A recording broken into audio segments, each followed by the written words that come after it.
The following program deals with a controversial subject. The theories expressed are not the only possible interpretation.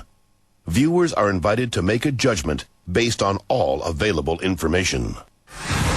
Tonight, liftoff. We have a liftoff. We investigate the most extraordinary event of the 20th century. It's one small step for man.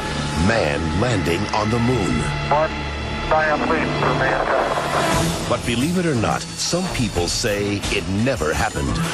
This whole thing was a fake. Decide for yourself as we explore the evidence. The Eagle has landed. Analyze official government photos. What a ride, what a ride. Examine the films. The flag flaps on the moon where there's no atmosphere. And hear the testimony of one former astronaut who's not afraid to speak his mind. NASA could have covered it up. Could the government have orchestrated the deception of the century? NASA could have pulled off the greatest hoax of all time. You be the judge. On Conspiracy Theory, did we land on the moon?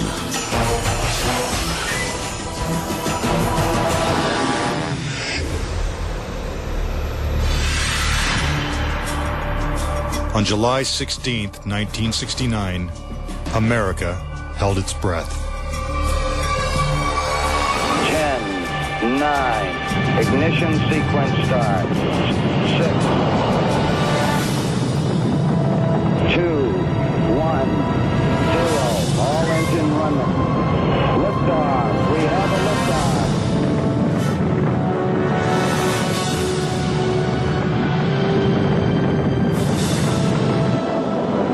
Apollo 11 blasted into space, beginning its 250,000-mile journey to the moon.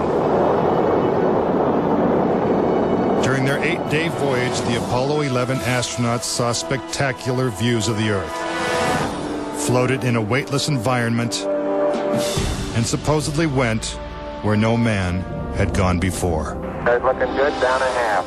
Lights on, picking up some dust. 4 forward, drift into the right a little. Contact light. Okay, engine stop. We copy you down, Eagle. Houston, Tranquility Base here. The Eagle has landed. But did it? Did they really land on the moon? Most of us think so. Millions of people watched on television as the lunar lander touched down, and these unforgettable words were spoken. It's one small step for man, one giant leap for mankind. But even today, there are those who claim that believing in man's one small step requires one giant leap of faith. Bill Casing was an analyst and engineer at Rocketdyne, the company that designed the Apollo rockets. There were many problems that evolved during the 60s that led people to believe that we're never going to make it to the moon.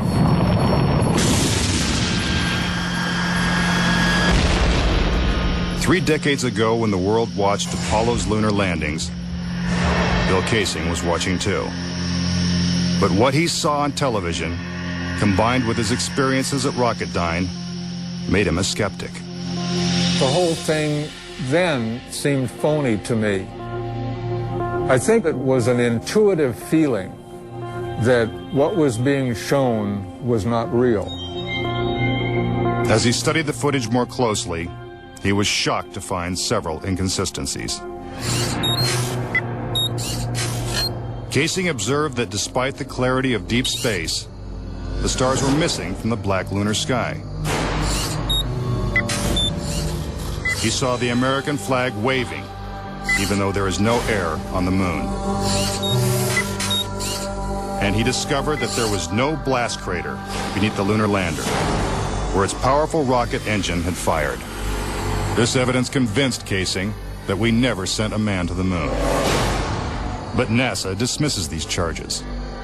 There are always going to be people who believe some outlandish theories, and the notion that we somehow were able to fake the lunar missions is pretty outlandish. As outlandish as it might seem, it has been estimated that as many as 20% of Americans believe we never went to the moon.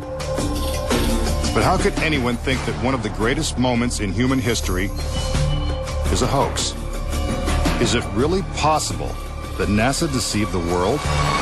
According to a former astronaut, it's entirely possible. Regarding the Apollo mission, I can't say 100% for sure whether these men walked on the moon. Brian O'Leary was a NASA astronaut in the 1960s and served as a science advisor during the Apollo moon missions. It's possible that NASA could have covered it up just in order to cut corners and to be the first to allegedly go to the moon. Was getting to the moon first so important that our government would consider faking it? To find the answer, we have to go back 40 years, to a time when America and the Soviets were locked in a struggle for world domination. People assumed that the nation that won the space race would win the Cold War. We defined that as being first to the moon. It was a time of more or less national hysteria. On October 4th, 1957, the Soviets terrified America when they sent Sputnik, the world's first satellite, into orbit. The New York Times had to publish an article explaining to Americans that it did not carry nuclear bombs that could be dropped on the city from that altitude. The American public's fear of nuclear annihilation intensified as Russia took the lead in the space race. House Speaker announced in Congress that we may be headed for extinction. Many feared that the Soviet Union's ultimate goal was to put a missile base on the moon. Meanwhile, America's space program was having difficulty even getting off the ground. The chances of getting to the moon and returning safely to Earth were something like 0.0017%. In other words, virtually an impossibility. What actually happened, in my mind, is that during the 60s, they said, if you can't make it, fake it. But if the Apollo missions were fake, how was this monumental hoax accomplished? According to Casing, the launch of Apollo's Saturn V rocket was real. It just never sent astronauts to the moon. The astronauts were launched with the Saturn V. Then, in order to account for their disappearance, they simply orbited the Earth for 8 days. And in the interim, they showed these fake pictures of the astronauts on the moon. But on the 8th day, the command capsule separated from the vehicle and descended to Earth, as of course was shown in films.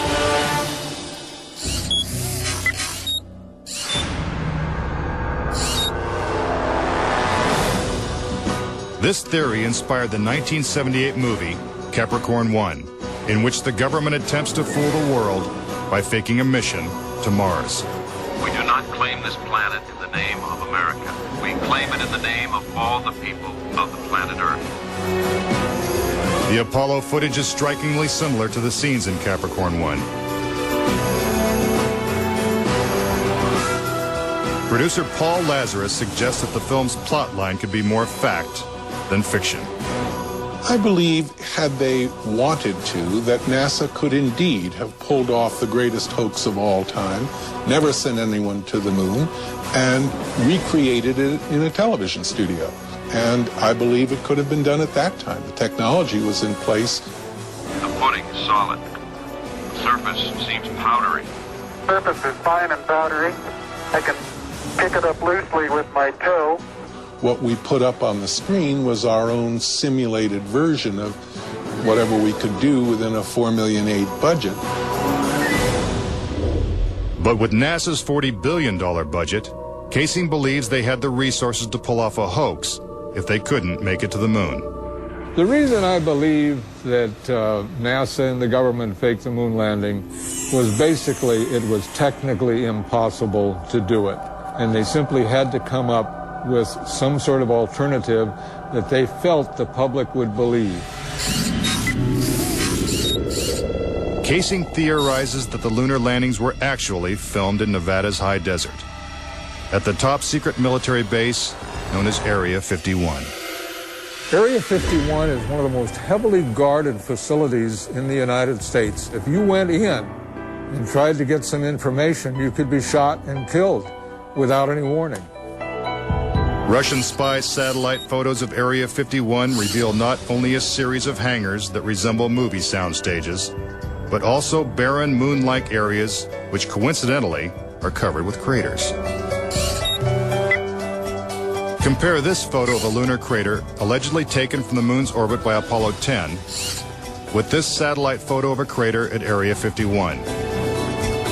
Even astronauts acknowledge the similarity of the terrain. It has a stark beauty all its own. It's like much of the high desert of the United States.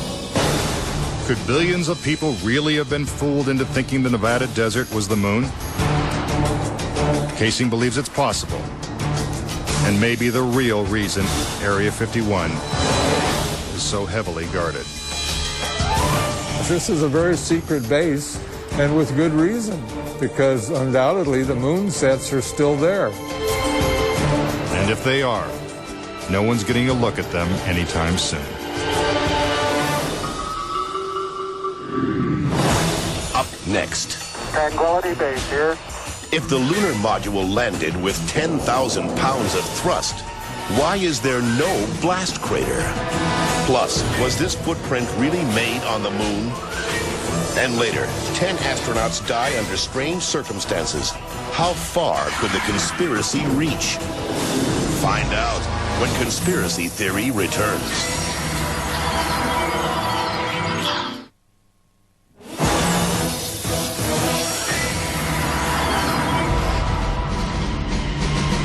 We've all been led to believe that on July 20th, 1969, the Lunar Excursion Module, also known as the LEM, carried American astronauts to the surface of the moon. But could it have simply been a prop lowered by wires onto a movie set? Bill Casing says that this may explain the absence of engine noise in the official NASA footage.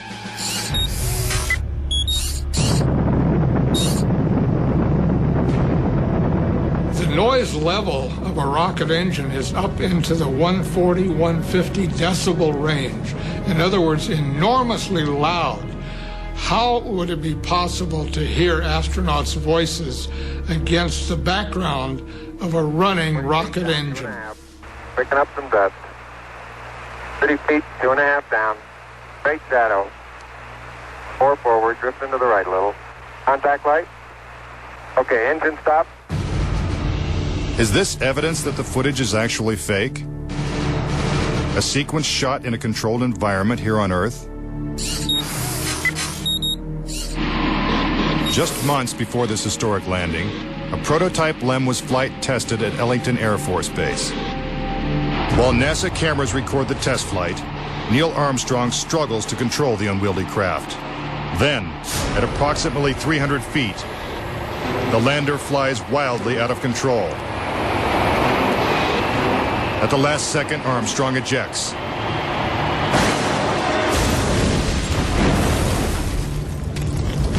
And floats to safety.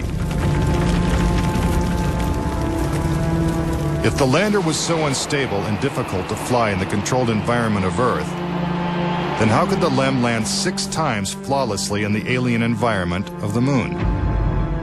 The LEM had a single engine mounted dead center, and then they had little push jets, thruster jets, a couple of them up on top. This was supposed to control their attitude as they came down. Well, I'll tell you a secret. The instant you moved your tail in that cabin an inch, you would change the load pattern, it would begin to tilt, and it would start that thing spinning.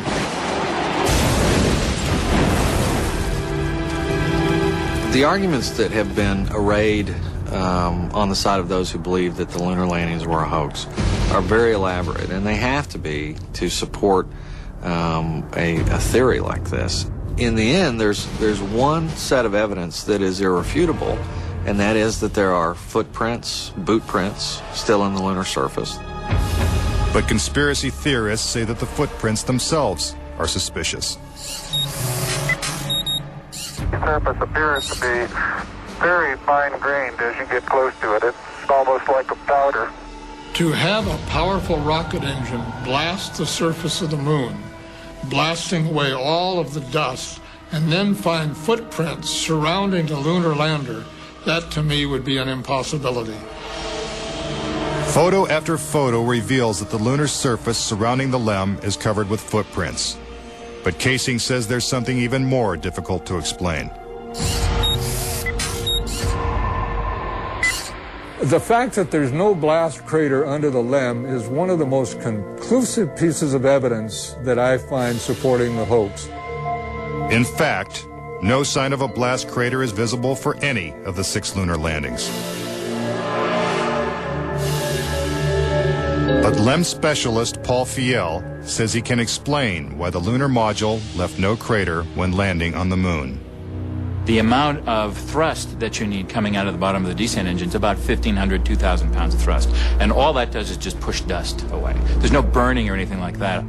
Yet NASA's own scientific illustrations clearly depict a blast crater. Then there's one other point. If they had truly landed on the moon, this dust would have then descended on the lunar lander, on the foot pads, and we find not a trace of dust on the foot pads. When I discovered that alone, I said, no way am I looking at a lunar lander that landed on the moon. Could it be that the LEM was just a prop on a giant lunar movie set? When Armstrong said, that's one small step for man and one giant leap for mankind, the footprint that he made could have easily been made in Area 51. Casing points out that the LEM's departure from the lunar surface is even more suspicious. In the footage of the ascent stage going up, what you don't see is an exhaust plume coming out of the rocket engine nozzle. What a ride, what a ride. But what do we see? We see the ascent stage suddenly pop up without any exhaust plume whatsoever, as though it were jerked up by a cable. Is this evidence of a conspiracy? Was the government capable of such a massive cover-up? To propose that this was all faked and a hoax, they have to say that every piece of evidence, that every physical, scientific test that one could offer to support the reality of the lunar landings, they have to say that all of those are fake. I would say that my conviction that Apollo was a fake was really not according to one specific piece of evidence, but it was cumulative. This whole thing was a fake. Coming up. We're getting a picture on the TV. If there's no air on the moon, why is this American flag waving? Plus, could these official NASA photos have been doctored? All of the photographs were faked. And later, is it possible for humans to have survived the deadly radiation in deep space? When Conspiracy Theory continues.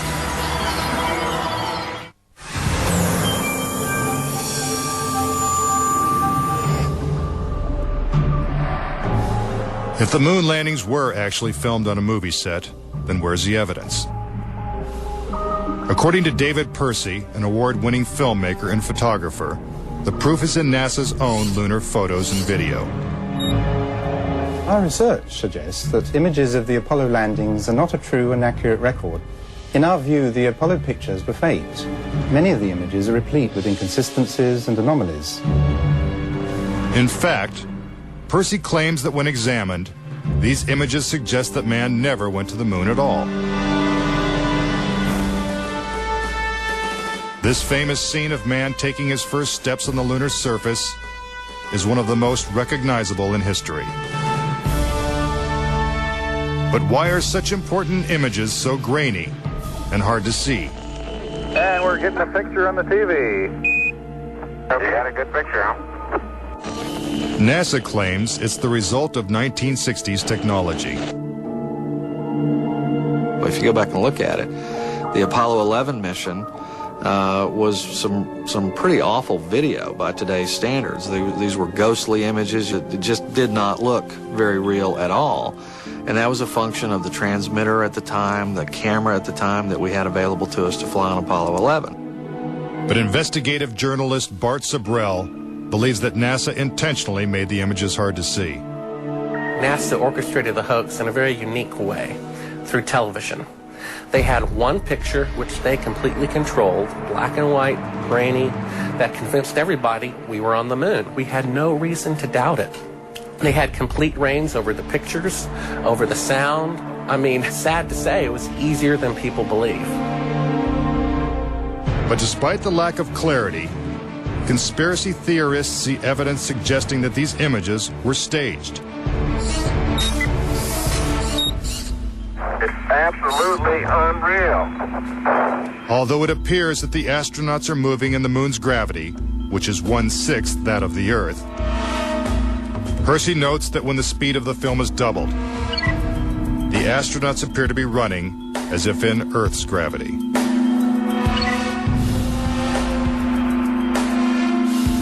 Also, when the footage of the lunar rover is doubled in speed, it looks as if it's driving here on Earth. But there's another reason some believe the Apollo missions were shot on Earth.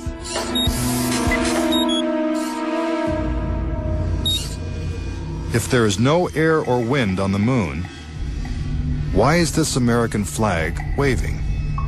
The fact that the flag flaps on the moon where there's no atmosphere means that there must have been a little blast of wind out in Area 51 where they shot this.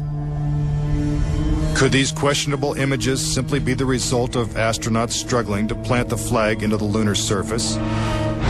Or is there more going on than meets the eye? What about the still photography? Some think the design of the bulky spacesuit would have made it extremely difficult for the astronauts.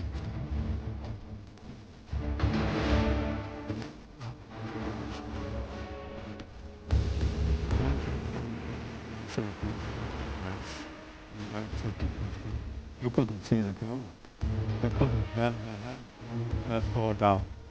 I had no fight. I had to hang by moving the boat. If the camera...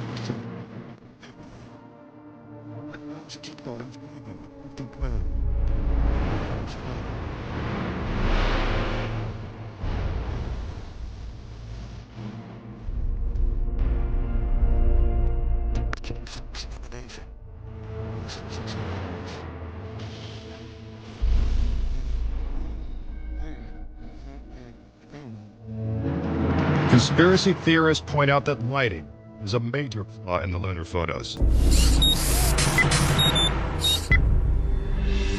Case in point, on the moon, the astronauts' only source of light was the sun. They had no extra lighting, no flashes or things like that.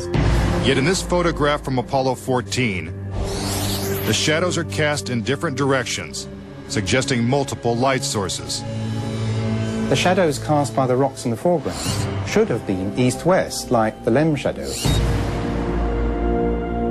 And in this photo from Apollo 17, again the shadows are pointing in different directions. Outside in sunlight, shadows always run parallel with one another. So the shadows will never intersect. Conspiracy theorists say it's not just the shadows that indicate the use of additional lights, but what has been photographed in the shadows. For example, here's an astronaut who descends into a huge shadow cast by the lunar module. Yet his entire body is still visible. How is it that he is not shrouded in darkness? Here's the same maneuver from another Apollo mission. Again, the astronaut is brightly lit in what is obviously dark shadow. And in this picture, the sun is directly behind the astronaut. His figure should be a silhouette. Yet even the smallest characteristics of his suit are recognizable. It seems like he's standing in the spotlight. And I can't explain that. That escapes me. Why? And finally, in this picture with the sun behind the lunar module, the front of the craft is clearly visible. The words United States are crisp and clear. How could these backlit pictures be so detailed? It's because there's more than one light source, which means they're not on the moon. But NASA simply dismisses these arguments. There are a number of claims that the pictures taken by Apollo astronauts were faked. And there are so many, it would be an exercise in futility to go off and try to answer all of those. But the questions continue. Why do some of these images shot at different times and different places appear to have identical backgrounds? These two photos seem to have the same mountain backdrop, yet the lunar module is only present in one of them. Seemingly impossible, since the LEM never moved and its base remained even after the mission. What a ride, what a ride. Some suggest the same artificial backdrop was used when shooting two entirely separate pictures. Background discrepancies are also apparent in the lunar video. The best evidence are some pictorial anomalies in the photographic record of the trip to the moon. There is one for Apollo 16 where the same shot, the same hill, appears in 2 different days. This tape was shot on what was reported to be the first of Apollo 16's lunar excursions. But it couldn't pick a better spot. And this video was from the next day at a different location. That is the most beautiful sight. NASA claims the second location was 2.5 miles away. But when one video is superimposed over the other, the locations appear identical. The conspiracy theorists see that as evidence that we didn't go to the moon, that it was staged, and the opposite point of view is that it's a case of bad editing. It's absolutely unreal. Conspiracy theorists claim that even closer examination of the photos suggest evidence of doctoring.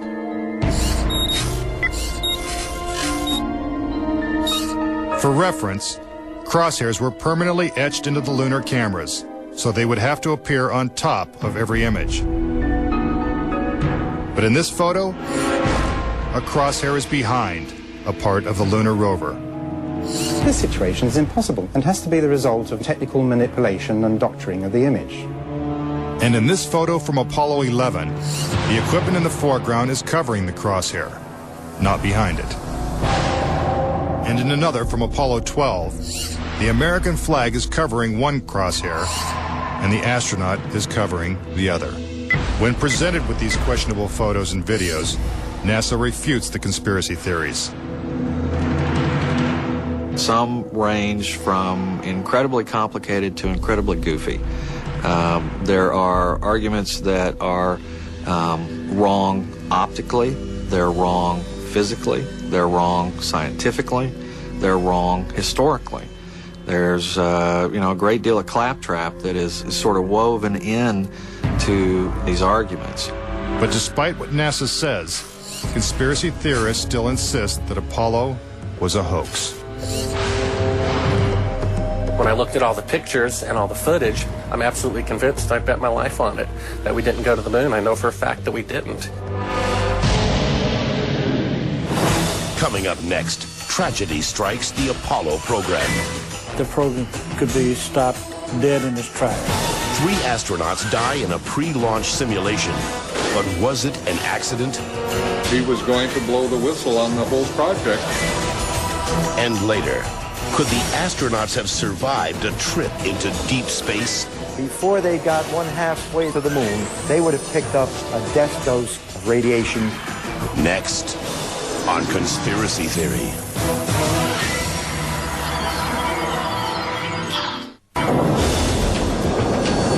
If what conspiracy theorists say is true, how could NASA perpetrate such a widespread hoax without someone from the inside blowing the whistle? Virgil Gus Grissom was selected as one of the original 7 astronauts. A family man and a veteran of several space flights, he was a national hero and was likely to be the first man to walk on the moon. But Grissom was also an outspoken critic of the space program and was quoted as saying, "Someone's going to get killed." Unfortunately, Grissom's worst fears were soon realized. On January 27, 1967, 2 years before the first moon landing, Grissom and his crew boarded the Apollo 1 capsule for a full-scale simulation. The problems began almost immediately. First, the capsule's communication systems failed. You copy? No, I didn't read you, Chuck, at all. I can't read you, Chuck. You want to try the phone? How do you get the moon? We can't pass between 3 buildings. I can't hear what you're saying. Suddenly, the capsule burst into flames with the astronauts sealed inside.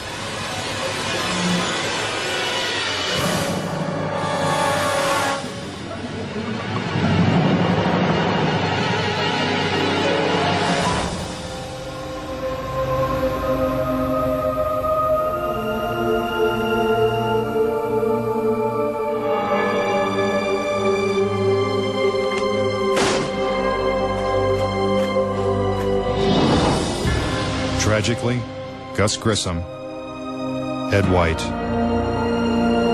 and Roger Chaffee lost their lives before ever leaving the launch pad.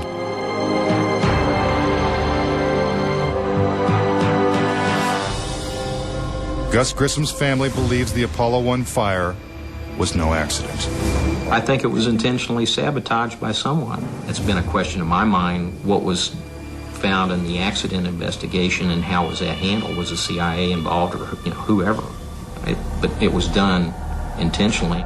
Grissom's family doesn't know who was responsible for his death or why it happened. But they say NASA knows the truth. Gus gave his life for this program, and I feel like that it is up to NASA to come forward and give us a direct answer to what really happened. Were Gus Grissom and the Apollo 1 astronauts victims of a tragic accident? Or were they intentionally silenced because they knew too much? We may never know. The cause of the fire is still a mystery, and the capsule remains locked away at a military base. But Grissom wasn't the only Apollo critic to meet with a suspicious and untimely death. Thomas Ronald Barron was a safety inspector during Apollo 1's construction. After the fire, Barron testified before Congress that the Apollo program was in such disarray that the United States would never make it to the moon. He claimed his opinions made him a target. Has there been any pressure on you by NASA? Nothing. We were, my wife and I were somewhat harassed at home when this first thing broke some time back, but it's going away now. As part of his testimony, Barron submitted a 500-page report detailing his findings. There was a real fear that the program could be stopped dead in its tracks. Then exactly 1 week after he testified, Barron's car was struck by a train. Barron, his wife, and stepdaughter were killed instantly. I believe that Thomas Ronald Barron was murdered because he had the truth to tell about the Apollo project. Barron's report mysteriously disappeared, and to this day, it has never been found.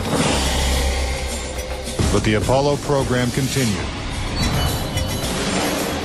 and so did the string of untimely deaths. Between 1964 and 1967, a total of 10 astronauts lost their lives in freak accidents. These deaths accounted for an astonishing 15% of NASA's astronaut corps. To keep something that's a lie wrapped up and covered over, you've got to eliminate all the people that can talk about it. Could the government have gone this far to pull off such an elaborate hoax? NASA says it's impossible. There were probably 250,000 people who were directly involved in the Apollo program, and another 500,000 people beyond that. 750,000 people can't keep a secret like that. That's just not going to happen. But Bart Sabrell insists that most NASA employees knew nothing of the deception. Very few people at NASA knew. The thing is so departmentalized. You got the person building the bolts in Houston, or doing this in Seattle, or doing this in Florida. No one knows the full picture. So, you know, you had no one seeing the full picture of anything except a handful of people. If the conspiracy theorists are right, and only a few people knew the whole story, then the truth may remain buried forever. When we return, could the astronauts have survived the deadly radiation of space? Getting them past the radiation belt would have been impossible. And a Russian cosmonaut breaks his silence when conspiracy theory returns.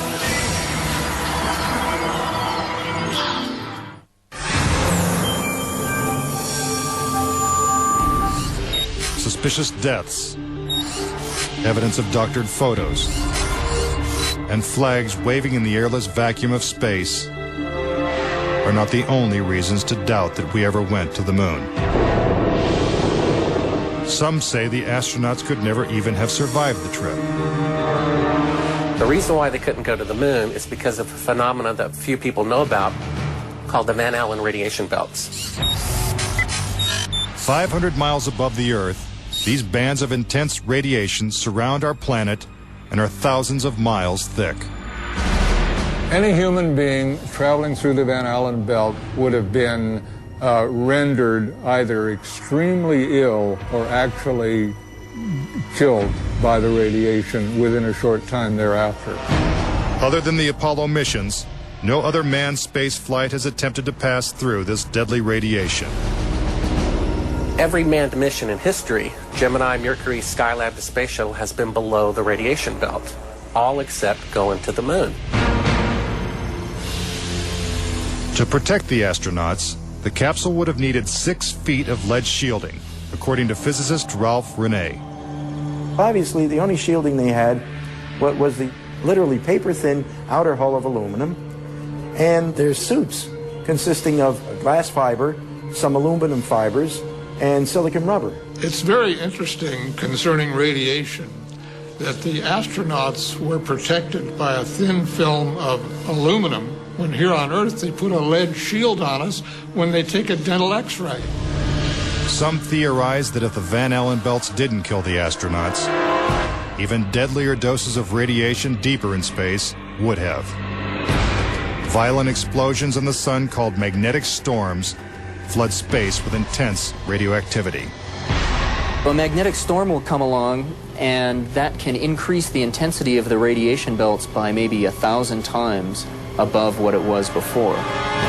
According to Rene, the Apollo 16 mission coincided with one of the sun's most intense storms ever recorded. Around the rotating sun came this immense flare, the biggest one of the 20th century. It went on for 3 or 4 days, all the while it's slowly rotating around.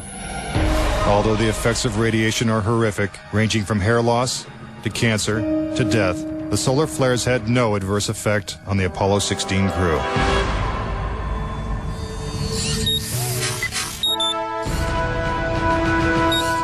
NASA had another problem, and one is that the moon's surface is totally inhospitable to man. If you do it in the dark, and that includes any part of the shadow of the spacecraft itself, the temperatures go down to 250 degrees below zero. In the sun, the temperatures go up to 250 degrees above zero. Rene also theorizes that the astronauts' liquid-cooled spacesuits could not have provided sufficient protection from the intense heat and radiation. But NASA maintains that this hypothesis is wrong. The claim that the radiation on the lunar surface would have incapacitated or hurt the astronauts, it's equal parts bad science and a bad understanding of how we went about designing the equipment. The spacesuits that they wore were incredibly tough and very resilient to lots of different things. If those suits do what NASA says they can do, then I want to see them suit up a guy or two, put him into 3 Mile Island, the pit there that's still hot, and have them clean up the mess. But they can't and they don't. The fact remains that no Apollo astronaut has ever suffered a serious illness from a trip to the moon. Could this be because they never left the safety of Earth's atmosphere in the first place? This is the main reason why the Russians never really intended to send the men to the moon. Was it the fear of lethal radiation that caused the Russians to abandon their plans to go to the moon? According to one of their chief cosmonauts, it was certainly a factor. Of course, we were worried to go out into the unknown of space. Of course, we were fearful. We had no idea how a human would be affected by the radiation. We suspected that possibly the radiation could even penetrate through the craft itself. Are the deadly perils of space proof that NASA faked the Apollo missions? To this day, the Russians have never sent a man to the moon. And we have no plans to return. A final word when conspiracy theory continues.